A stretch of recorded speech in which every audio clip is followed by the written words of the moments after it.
The Star Wars galaxy has an exceedingly long history, over the course of which many civilizations rose and fell.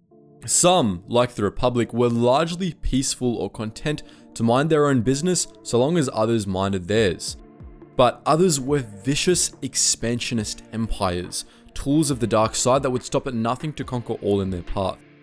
Today, we're going to be taking a look at four of the greatest of such empires, those that, long before the events of the movies, threatened to conquer the entire galaxy. We'll also be determining which of them was the scariest.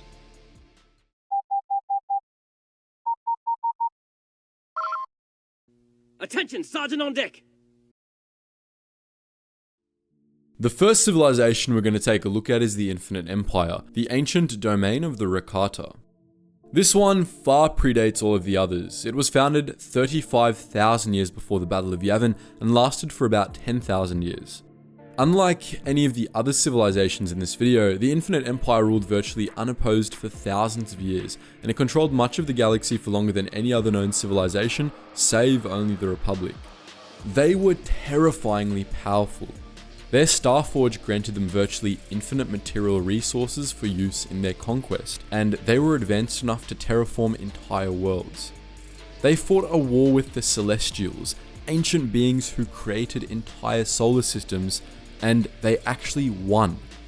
The Infinite Empire was unintentionally created by the Kwa, who, as they had with many other species prior, opened the Rakata up to the Force. To their horror, the Rakata immediately gravitated toward the dark side and rose up against the Kwa, seeking to steal their Stargate technology. The Kwa kept their Stargates safe from the Rakata, but the Rakata instead invented a superior alternative, the ancestor of the modern hyperdrive. This hyperdrive could only be operated by Force-sensitive beings, and unlike modern hyperdrives, it navigated by homing in on worlds strong in the Force. Using this technology, the Rakata conquered a network of hundreds of worlds scattered across the whole galaxy, enslaving their inhabitants and putting many of them to work on massive monuments to the Infinite Empire. The Rakata were the inventors of a lot of the Star Wars universe's technology. Modern droids, hyperdrives, blasters, and possibly even lightsabers were originally reverse engineered from Rakatan technology. Virtually everything made by the Rakata relied on the Force, as the Rakata as a species were particularly strong in the dark side. This ultimately proved to be their downfall. The Infinite Empire collapsed because the Rakata lost their Force sensitivity, rendering them incapable of operating their technology and allowing their former slaves to kill them. But for thousands of years, the Force-based technology of the Infinite Empire was its greatest strength, and the most horrifying thing about it. After all, the Rakata were committed servants of the dark side, and this was quite evident in some of their tech. Their ships, for example, didn't just need to be piloted by Force sensitives, they used Force sensitives as living batteries, keeping them on the brink of death while their life forces were slowly drained. The pinnacle of Rakatan engineering, the Starforge, was so corrupted by the dark side that it developed a will of its own. A massive space station that used solar matter and the power of the dark side to create infinite fleets of warships, the Starforge could only be operated by those particularly strong in the dark side, as anyone else would be devoured by the abominable machine. Next up, we have the Mandalorians, specifically as they were at the height of their power during the Mandalorian Wars. These were the Neo-Crusaders, warriors from 1,000 worlds united by the common culture of the Mandalorian. Clad in shells of Beskar armor, mounted atop the legendary Basilisk war droids, and backed by vast fleets of formidable warships, untold thousands of Mandalorian Neo-Crusaders once threatened to conquer the entire Republic. They were ultimately only defeated thanks to Revan's tactical genius. While the Neo-Crusaders didn't have the same sort of force-fueled horrors as the other factions we'll be discussing today, they made up for it with just how much of a threat they posed, and just how far they were willing to take warfare. In terms of military technology, the Mandalorians were head and shoulders above everyone else for most of the Mandalorian Wars, leaving the Republic to hastily reverse engineer their blasters and warship tech. What's worse, they were utterly fanatical and violently so. The Mandalorians, more than any other faction in the history of the galaxy, would stop at nothing to win their battles. They would glass entire planets and destroy whole species simply for the sake of war, which they worshipped as a sacred undertaking. What happened after their victories was sometimes worse than the victories themselves. The Neo-Crusaders, despite their rejection of the xenophobia that plagued their predecessors, were prone to committing genocide. Furthermore, unlike the Mandalorians of later years, the Neo-Crusaders couldn't be bought or even reasoned with much of the time. All told, the Neo-Crusaders were virtually unstoppable. They were only defeated when Revan killed Mandalore the Ultimate, and even then, that was because they turned on each other after the Battle of Malachor V. The Sith threatened the Republic in many forms over the years, but of their various orders and empires, the greatest was the reconstituted Sith Empire, the Empire of the True Sith. Secretly formed from the ashes of the original Sith Empire by Darth Vitiate, the True Sith Empire ruled a swath of unknown space from Jamund Khas in secret for over 1,000 years before it finally revealed itself in the Great Galactic War. That devastating conflict, which saw the Republic defeated and forced to cede half of the galaxy to the Sith, was just really a prelude for Vitiate's true master plan. The insane Sith Emperor planned to consume the life forces of every being in the galaxy, theoretically making himself a god in the process. At its height, the true Sith Empire was incredibly powerful, and only under Darth Sidious's Galactic Empire did the Sith have a stronger grip on the galaxy. Their technology didn't outclass that of the Republic in the same way the Mandalorians did, but it didn't need to, as the true Sith had hordes of trained Sith at its disposal. In fact, they had enough Sith to rival the numbers of the Jedi Order, something no other Sith faction was able to do. Though, as we said earlier, the real threat of the Sith Empire wasn't its armies, but rather its Emperor. In terms of raw power, Darth Vitiate was the strongest Sith Lord in galactic history. Thanks to a ritual in which he had consumed all life on the planet Nathema, Vitiate was virtually immortal and tremendously strong in the dark side of the Force.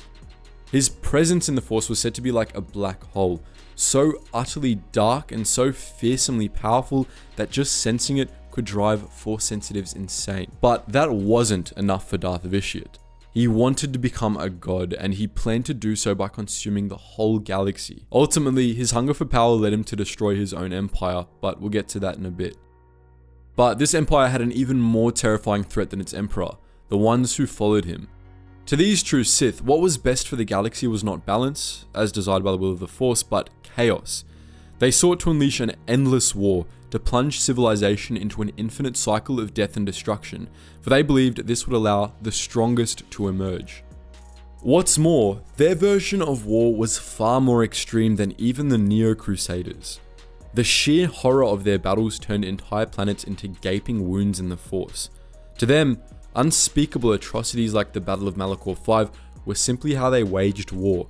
The ideology of the true Sith wasn't just a threat to the balance of the Force, it was a threat to life itself, and had the potential to be far more devastating than even Darth Vitiate's insane plan. Last but not least, we have the Empire of Zakul, otherwise known as the Eternal Empire.